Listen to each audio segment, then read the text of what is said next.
क्या बात है सर, बोल रहे हैं तो बोले। आज महिला दिवस है, बड़ा महिला आरक्षण बिल पास हुआ, बड़ी खुशी की बात हुई। हाँ। मैं चाहता हूं 2024 में महिला प्रधानमंत्री बननी चाहिए। ये महिला समर्थन करेगी क्या? सारी जो बैठी है यहाँ पे, महिला प्रधानमंत्री होनी चाहिए कि नहीं 2024 में? पूरे देश की बात कर रहा हूं मैं। पूरी महिलाओं से अपील है कि जो महिला को उम्मीदवार प्रधानमंत्री का घोषित करेगा उसी को वोट दें। सारी महिलाओं से अपील है। एक मिनट नहीं, रुको। 1000 रुपए में बिके। केजरीवाल जी ने 1000 रुपए की स्कीम निकाली है। हाँ। कि हर महीने महिलाओं को 1000 रुपए मिलेंगे। हाँ। वो 1000 रुपए में महिलाएं ना बिके। जितना उन्होंने समा बांधा उतने ही में आपने पानी फेर दिया। गजब है राजनीति। उन्होंने तो बनाया था किला और उन्होंने पानी छिड़क दिया। जी, कांग्रेस आम आदमी पार्टी की प्रवक्ता। मैं चाहूंगी पहले तो मैं सभी देशवासियों को महिला दिवस की और शिवरात्रि की शुभकामनाएं देना चाहती हूँ। और जैसा कि नीति जी ने कहा कि महिलाएं वाकई में बहुत तरक्की कर रही हैं और एक हाउसवाइफ भी बहुत काम करती है और एक वर्किंग वुमेन भी बहुत काम करती है। आज देश की तरक्की में महिलाओं का बहुत बड़ा हाथ है क्योंकि 50% महिलाएं हैं देश के अंदर। और मगर बहुत दुख की बात है, अफसोस की बात है, जैसे आपने कहा मोदी जी का कोई उनके विकास में कोई योगदान मुझे। अरे वो चार वो कहते हैं गरीब। अरे महिला मतलब सुन लीजिए ना पहले। अरे आज तो हमने सुनने के लिए तो बुलाया है। अरे महिला आइए, अरे तो सुन लीजिए पहले। नहीं महिला महिलाओं को बोलने का वक्त दीजिए ना। देखिए ऐसा बोलने का वक्त दीजिए, महिलाओं का समय है। देखिए अगर राजनीति करना है तो हम बैठा भी देंगे वहाँ पे। मेरी बात सुनिए, मेरी बात सुनिए। ऐसे नहीं, ऐसे नहीं। आप देखिए, सुनिए, आपने कहा मोदी जी की फिर बात ही नहीं होनी चाहिए थी यहाँ पर, फिर राजनीति की बात ही नहीं होनी चाहिए थी यहाँ पर। क्यों नहीं होनी चाहिए थी? क्यों नहीं होनी? फिर बात सुनो। हम तो उठते बैठते सपने में राजनीति करते हुए कैसे नहीं होनी चाहिए? बिल्कुल होनी चाहिए। राजनीति से कैसे बच जाएंगे हम? राजनीति तो जरूर। जी, तो आपको सुनना भी पड़ेगा ना क्यों योगदान नहीं है उनका। वो बताना चाहती हूँ। केंद्र में शासित बीजेपी की जो सरकार है वो महिलाओं के साथ बहुत ही दोगला व्यवहार करती है।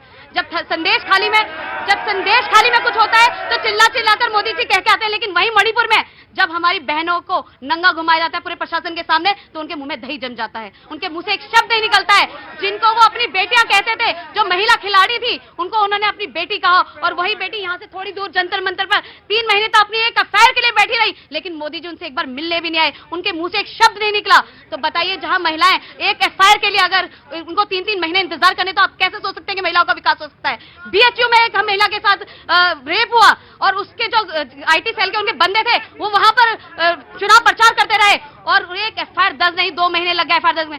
आज जब एक महिला को अपने ऊपर हुए अत्याचार के लिए एक एफआईआर दर्ज कराने के 2-2, 3-3 महीने लग जाते हैं, सुप्रीम कोर्ट का सहारा लेना पड़ता है, जंतर मंतर पर धरना देना पड़ जाता है, तो बताइए कैसे विकास हो रहा है एक महिला का? मैं देखिए ऐसे नहीं। महिला बोल रही है, उन्होंने मुझे डांटा भी है अभी थोड़ा कि आप ठीक काम नहीं कर रहे हैं और वह आज इनको अधिकार है पूरा। तो बहन इसका उपचार क्या है? कैसे बदल सकती है स्थिति? ये स्थिति कैसे बदल जाएगी? बिल्कुल, स्थिति बदलने के लिए पहले तो एक आपकी सोच होनी चाहिए, इंटेंशन होनी चाहिए ईमानदार से। आपको महिलाओं के लिए सख्त कानून बनाने चाहिए। मान लीजिए इंटेंशन आ गई मेरे अंदर, अब फिर कह तो रही हूँ, सख्त कानून बनाने चाहिए ताकि। सख्त कौन कानून बना पाएगा? सरकार बनाती है। कौन सी सरकार बनाएगी? अभी तो बीजेपी की सरकार है, केंद्र में मोदी जी की सरकार है, तो उन्हीं का राइट बनता है कि वो महिलाओं के लिए कानून बनाए। जब उन्हें अपने अपने से संबंधित कोई कानून बनाते हैं, रातों रात पास कर देते हैं, तो 10 साल में महिलाओं के लिए एक भी कानून नहीं बनाया गया। मान लीजिए इन्होंने नहीं किया तो रुकिए नहीं किया, मान लीजिए इन्होंने, तो फिर ये कैसे हो जाएगा? स्थिति कैसे बदल दो। हमारे यहाँ एक कहावत है, ये हाथ वो हाथ लाओ जरा जिसमें पहना धट्टड़िया, वो लाओ जिसमें कोई है पहन, यहां पहना जाता है बाजूबंद, जैसे कहते हैं बाजूबंद। सवाल यह कि राजनीति अच्छी है या बुरी है? नहीं, राजनीति अच्छी है, बिल्कुल, मैं तो स्वागत करता हूं राजनीति का। राजनीति नहीं करेंगे तो फिर कैसे काम चलेगा? सरकार कैसे चुनेंगे, है ना जी? सरकार चुननी है ना जी। क्या नाम है आपका? निर्मला जी, नमस्ते। पहले तो प्रणाम करता हूं आपको, महाशिवरात्रि की शुभकामनाएं और महिला दिवस की भी शुभकामनाएं। मैं ज्यादा तो नहीं बोल रहा हूँ आज? नहीं, बिल्कुल नहीं, आप सही बोल रहे हैं। नहीं, तो आप बोलिए आज कुछ, आप भी बोलिए। मैं क्या बोलूं, महिलाओं का तो सम्मान होना भी चाहिए और हो रहा है, इससे और ज्यादा होना चाहिए। और हो रहा है और होना चाहिए और आगे बढ़ना भी चाहिए और बढ़ाने में घर वालों को भी, फैमिली वालों को भी सपोर्ट करना चाहिए। वेरी गुड, बहुत अच्छी बात है, बहुत अच्छी बात है। मैं बीजेपी को मौका देता हूँ, उसके बाद डिबेट ओपन है। मैं आ रहा हूँ, 2 मिनट बस दीजिए। कहाँ से आना हुआ आज आपका? हैदराबाद से। वाह, क्या बात है, हैदराबाद से आ गए। तो क्या नाम हो गया आपका? अदीबा तबस्सुम। अदीबा तबस्सुम। मैं स्वागत करता हूं महिला दिवस पर भी आप सबका बहुत बहुत स्वागत है। मैं आया, बस कुछ सोचिए रखिए, मैं आया। बीजेपी। प्रतीक जी, मैं ये सोच रही हूँ कि मेरी बहनें आज यहाँ पर मौजूद हैं, तो एक तो आप सबको बहुत बहुत बधाई, बहुत शुभकामनाएं। लेकिन मैं सोच रही हूँ कि क्या ये लोग इतने भ्रम में जी रहे हैं? क्या इन्होंने उज्ज्वला योजना के बारे में, पीएम आवास योजना के बारे में, ड्रोन दीदी के बारे में, लखपति दीदी के बारे में, सुनिधि योजना के बारे में, बेटी बचाओ बेटी पढ़ाओ के बारे में, स्वच्छ भारत अभियान के बारे में इन्होंने सुना नहीं है क्या? क्या आप लोगों ने इन योजनाओं के बारे में सुना नहीं है? अगर प्रधानमंत्री जी ने जब लाल किले की प्राचीर से स्वच्छ भारत अभियान के तहत इज्जत घर की बात की थी ना, तो वो लोग हंस रहे थे। लेकिन आज इज्जत घर पे आप क्यों हंसी? देखिए, मैं इसलिए हंसी क्योंकि इन्होंने जितनी भी योजनाएं बताई। नहीं, मुझे इज्जत घर पे, बाकी योजना तो जाने दीजिए। इज्जत वाले घर पे आप हंसी क्यों? महिलाओं की बात पे ही आ गई। इन्होंने उज्ज्वला योजना, नहीं, पहले इज्जत घर वाले पे हंसी क्यों, ये बताइए मुझे। मैं इस बात पे नहीं, मैं इनकी योजनाओं पर हंस रही थी। नहीं, तो इज्जत घर वाली योजना गलत है क्या? नहीं, मैं बताइए, सवाल का जवाब दीजिए। मैं उज्ज्वला योजना की बात करती हूँ। नहीं, इज्जत घर वाली योजना कैसी है? पहली बात, मैं तो इनकी सारी बहन जी, मुझे नहीं मालूम आप कहाँ से हैं। अरे कहीं विरोधियों को नहीं, रुकिए। तो बोल दो कि सही योजना। नहीं, वो मुझे इनसे मतलब नहीं। बहुत अच्छी, नहीं, ये बहुत अच्छी प्रवक्ता है और मुझे बहुत प्रिय है, बहुत प्रिय है। ये जिस दिन आती है डिबेट, बहुत अच्छा स्तर हो जाता है, डिबेट का स्तर ऊपर चला है।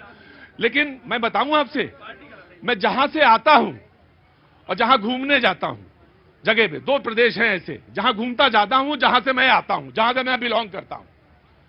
वहां बहन स्थिति ऐसी थी, यही समय देखती थी वो बहनें कि जब अब शाम हो गया, अब चलो अब देखते हैं, क्योंकि अब इज्जत आराम से कहीं बैठ के कर लेंगे। क्या? शौचालय, टॉयलेट वहीं जाके कर लेंगे। तब तक रात में क्या होती थी, गाड़ी आ जाती थी लाइट के साथ, और वो जो बैठी होती थी वो खड़ी हो जाती थी। बेटा हाँ, ऐसा ही था। फिर जब वो गाड़ी चली जाती थी तो वो फिर बैठ जाते थे। ये जो बिहार के और यूपी के हमारे जहां पे ये स्थितियां थी, और जब वो गाड़ी चली जाती थी दूर तो फिर बहनें बैठ जाती थी, और फिर जब वो गाड़ी निकल गई और फिर पीछे से साहब की एक गाड़ी और आ गई तो वो फिर खड़ी हो जाती थी। ये स्थिति थी इस देश की। आजादी के हम अमृत महोत्सव मना रहे हैं, ये स्थिति थी। तो इसलिए मैं कह रहा हूं कि सोच समझ के बोला जाए, और जो जिसके खाने में जितने नंबर हो, 10 में 2 हो तो 2 दे, और 10 में 3 हो तो 3 दे। क्या नाम है बेटा तुम्हारा? काव्या। काव्या। काव्या। मैं कवि जी, मैं आगे बता रहा हूं बस। कवि जी, काव्या कहां से, कौन से क्लास में है? 9th में। आप 2047 में देश को कैसे देखना चाहते हैं एक महिला की पर्सपेक्टिव के हिसाब से? मोर डेवलप्ड से मतलब क्या? मोटिवेटेड मतलब जब आप कहते हैं मोर डेवलप्ड, मोटिवेटेड, तो क्या आपके दिमाग में क्या ख्वाब आता है, कैसा नक्शा बनता है? अच्छा से मतलब? With more population. With more population. Yes sir. नहीं, कभी कभी चीजों को रख नहीं पाते, लेकिन मैं साफ कर देता। अरे भाई, आज थोड़ा सा मुझे लगता है थोड़ा सा अगर नाप है तो बुरा ना मानना बेटा, है ना? छोटे भाई आप बहन जी, बहन बोलेंगे आज? हाँ बोलिए ना, अच्छा लगेगा मुझे। हैदराबाद से हैं आप, और मुझे उस सिटी का कुछ बताएंगे तो अच्छा। मैं आने वाला हूँ वैसे शो में, कुछ बोलिए, नाम एक बार बताइए। अदीबा तबस्सुम। अभी अदीबा जी बोलिए, आगे आ जाओ, आगे आ जाओ भाई, अब बोलो।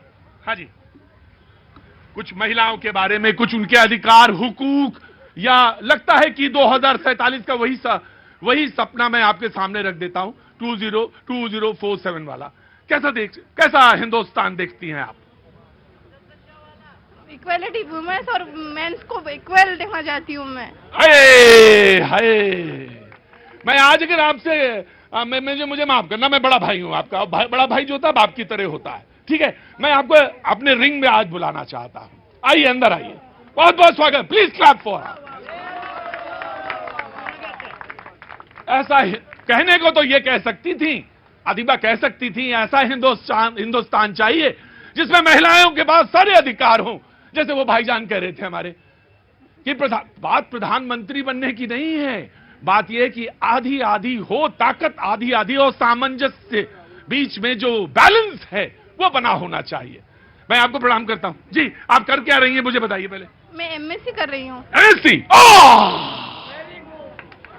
ताली बजाइए ना। कितने कंजूस हो तुम लोग यार, दिल्ली वाले। मतलब महिलाओं के लिए ताली नहीं बजाई जाती है। हाँ जी बोलिए। मतलब मैं वो कहना चाह रही हूँ कि है ना, मतलब एक लड़की सेफ नहीं है, मतलब ऐसा जैसे एक लड़का जा सकता है कॉलेज को, उस तरह से एक लड़की मतलब अकेले देर रात में जा नहीं सकती, आ नहीं सकती। दिन के लिए तो सब सही है। निगाहें घूरती हैं, निगाहें घूरती हैं। 14 से पहले और 23 के बाद ना समझाना मुझे। निगाहें घूरती हैं।